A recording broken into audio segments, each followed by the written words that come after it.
Thank you very much, Emily. Brothers and sisters in humanity, I have the privilege to introduce my friend and former colleague, Filippo Grandi. Filippo doesn't need really an introduction. I think all of you in this room have been following his work, and I hope also that all of you are supporting UNHCR. Filippo has been, of course, working with religious leaders, faith groups, and as a matter of fact, about 2 years ago, even a little bit more, the Muslim Council of Elders engaged a conversation with the High Commissioner Filippo Grandi, and it is my sincere hope that we will all continue to join hands with the UNHCR. The UNHCR, as you may know, has a case load, and now we have seen millions and millions of refugees being added to the already numerous numbers of refugees. And climate also came, and climate affecting not only, of course, all human beings, but worsening, I would say, also the life of refugees. Filippo, it is my pleasure to hand the floor to you and to welcome you and thank you very much. And I do also present the apologies from the Secretary General of the Muslim Council of Elders, who unfortunately is still queuing to reach this place. Over to you, Shahan.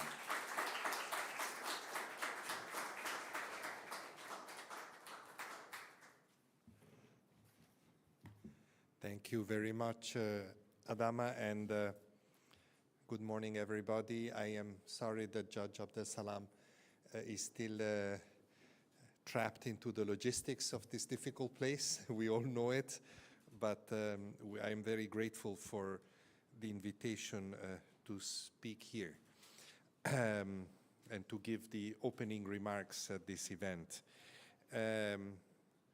This, of course, underlines the commitment of faith leaders to the fact that faiths, all faiths, have at their very core a deep sense of respect for and solidarity with refugees and displaced people around the world. That's why I'm here. And such solidarity, as we all know, is needed now more than ever, perhaps. There are, as you all know, more than 114 million people that have been uprooted, displaced from their homes. This is such a large number, it has become such a large number, that it is easy to become numb to this number, sometimes to think that it is too great, too big a problem to solve. It is so big, this number, that the risk is that we reduce people to nothing more than statistics. Of course, they're not. They're men, they're women, they're children, just like us. And they live normal lives like everybody else. And this is something that I always stress, because in the past few years, we have seen how suddenly lives can be turned upside down by war. Look at what happened in Ukraine last year. But not only in Ukraine, because of course Ukraine, we have all seen it and seen it again. But in Sudan, I was in Egypt just a few months ago speaking to people fleeing from Khartoum, a city that, in spite of all the instability, has been relatively stable over the years. And yet, all of a sudden, war came to the neighborhoods, not just to the city, to the neighborhoods, to the community. And what about Gaza today? Gaza, unfortunately, as you all know, is a city used to war. But the devastation that it is suffering now is without precedence. And let's not forget, talking about Gaza, that more than 1 million people, maybe almost a third of the population, most of them already refugees, one should not forget that, have been displaced again. So War comes into people's lives suddenly and turns it upside down. And of course, this happens also in places that are away from the headlines, in Myanmar, in Congo, in Syria, at the hands of gangs in Central America, in Latin America. I was just in Colombia, and I went to visit, the Darien. This is the place where hundreds of thousands of desperate people go through incredible dangers to try to reach places where they can have better lives.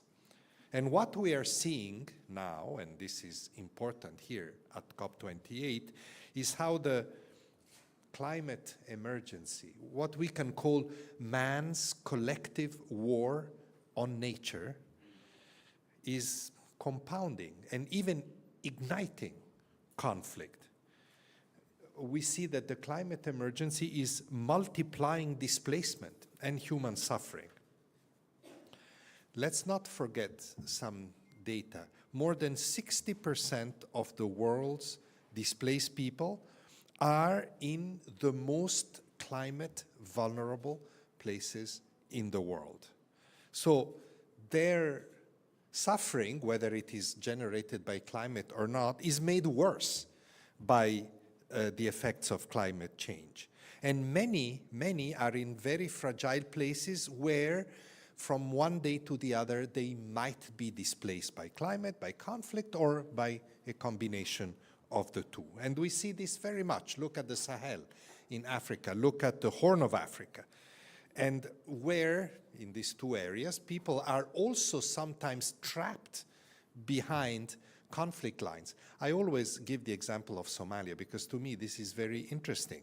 In Somalia, we have been trying for how many years to break the cycle between drought, floods, displacement. And to do that, of course, you need to help massively communities where they are, but the action of armed groups is preventing us from doing that. So you see how many different ways conflict and displacement interact. And of course, the most egregious example of how climate change is generating conflict and displacement is the deprivation of resources. Again, yesterday, maybe some of you were there, but I gave another example of northern Cameroon. In northern Cameroon, communities living on livestock, on pastoralists, and communities living on agriculture, farmers, for a long time have been able to share resources. But now with climate change, the drying up of Lake Chad, these resources are going away. Communities fight. We have tens of thousands of refugees in Chad, nearby. We have displaced people in northern Cameroon, and we have many people that have been killed. So you can see how climate and conflict interact. And climate also has another effect. It makes solutions more difficult. We always speak about the possibility of creating conditions for people to return home, to people like Somalia, Burundi, and other places. But climate change, depleting resources in their places of origin, makes also those solutions difficult. The climate emergency, we like to say, is punishing the displaced people 3 times, and perhaps affecting them more than many other communities. It tears them from their homes, it compounds their crisis in exile, and it destroys their homelands, preventing them from returning. So you see in how many ways these communities are impacted by climate change. Of course, my organization is in the front lines of both conflict and climate action, and we do it in many different ways. We use, and this is a dimension that sometimes is not remembered, we do have legal and protection expertise to help states identify and care for people that do face what we would call protection problems. They may be displaced by climatic factors, but then they encountered, if they cross borders in particular, the same protection problems as other refugees. And of course, we also try to, I don't know if you could call this a form of adaptation, to use COP language. We try to help people that are already displaced cope with the deprivation caused by climate change, make them resilient, ready for further shocks, adapt to a rapidly changing climates. And of course, we also try to help address some of the climate-related problems for people who want to go back to their homes.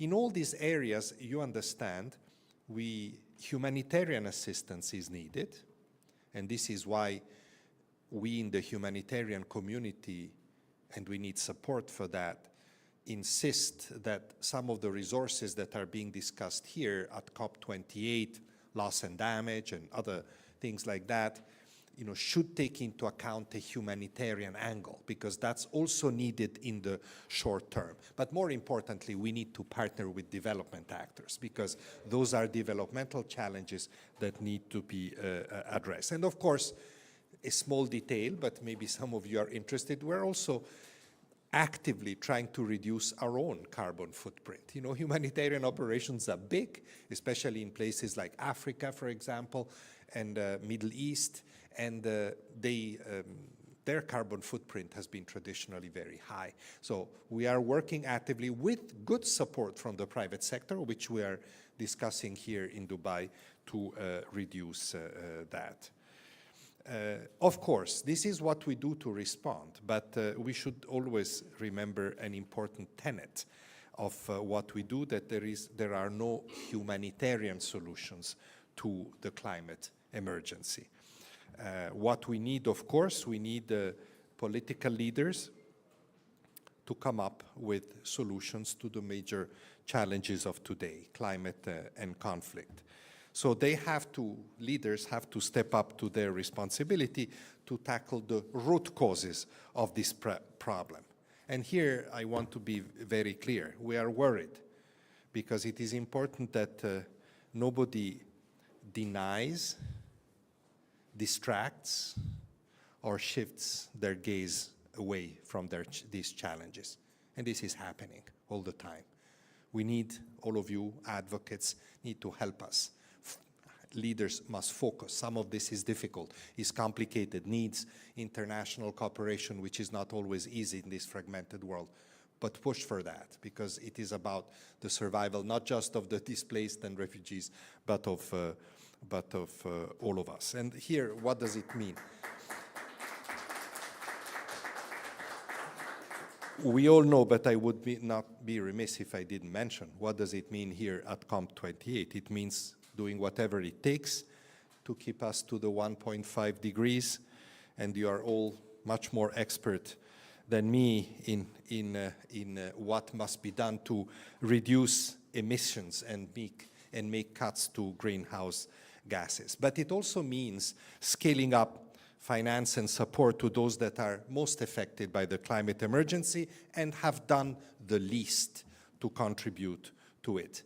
Actually, back to my issues, our issues, I always say, and I even said it at the Security Council of the United Nations, what is a more stark example of loss and damage than losing one's home and livelihoods? It's almost symbolic, the word loss and damage.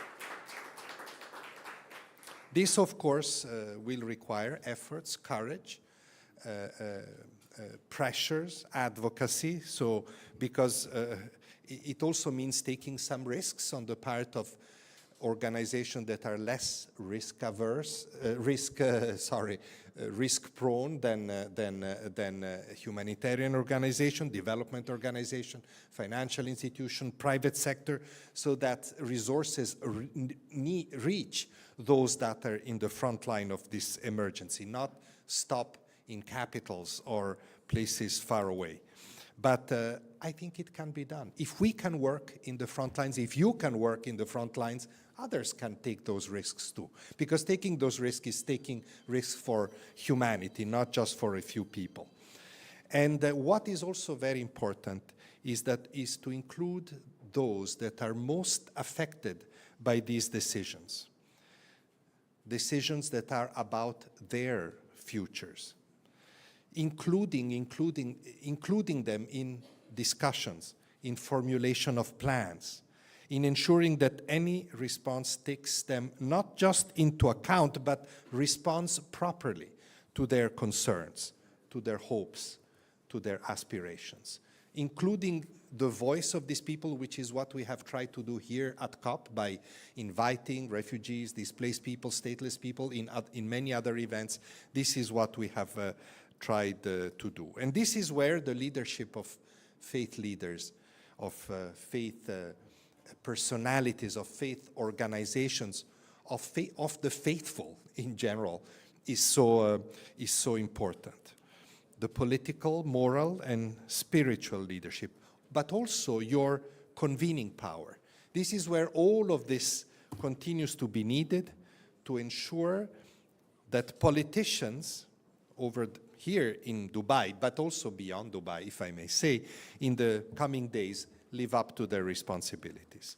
And we can already show so many examples of how faith actors are leading when it comes to inclusion and participation of the world's most vulnerable in the decision-making that concerns them. And I cannot thank you enough for leading the way. Despite the very nasty rhetoric that we hear from some politicians and opinion makers concerning refugees, asylum seekers, migrants, foreigners, we hear too much of that. In spite of that, leaders of all faiths in all parts of the world have pushed back and have shown the type of grace that is needed in times like today. Because instead of denying, you have welcomed. Instead of demonizing, you have loved. Instead of leaving the task to others, you have stepped up and engaged, often being among the first to help. I've seen it many times, and the last to leave the side of those in need.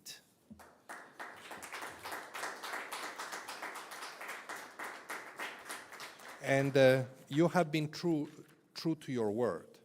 You have walked with the stranger in need of protection and assistance.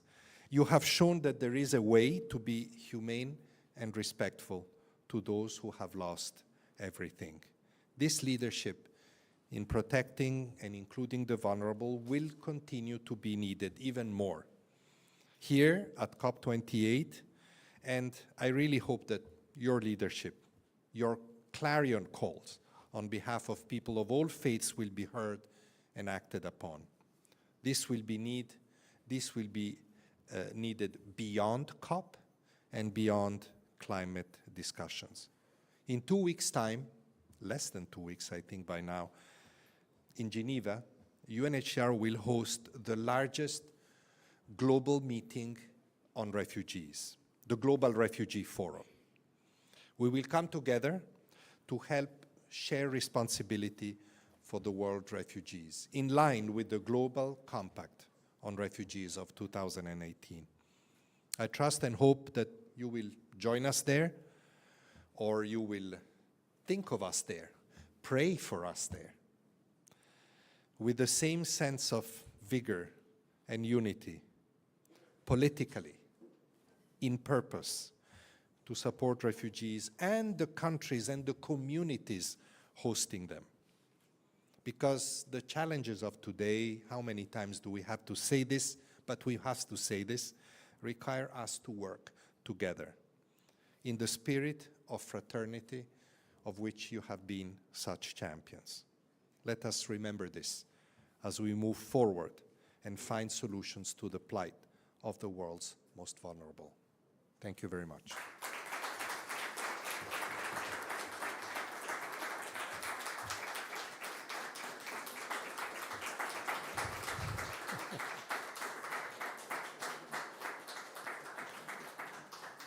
Thank you very much. I High Commissioner Filippo Grandi. I mean, I wish we could spend more time with you interacting, but I know that you have another obligation for which you have to leave now. And I'm glad to welcome the Secretary General of the Muslim Council of Elder, my brother Abdel Salam, who finally managed to join us. And I would simply say to all of us, we have heard the High Commissioner for Refugees. He has challenged all of us as faith leaders. And it is our duty to make sure that we be the advocates of the refugees around the world. And this is a difficult times we are facing, but these are times of hope. And we were privileged to have this morning a man of passion and a man of compassion. Thank you very much. May the Almighty God bless you. May your work be successful for the benefits of whole humanity. Thank you once again.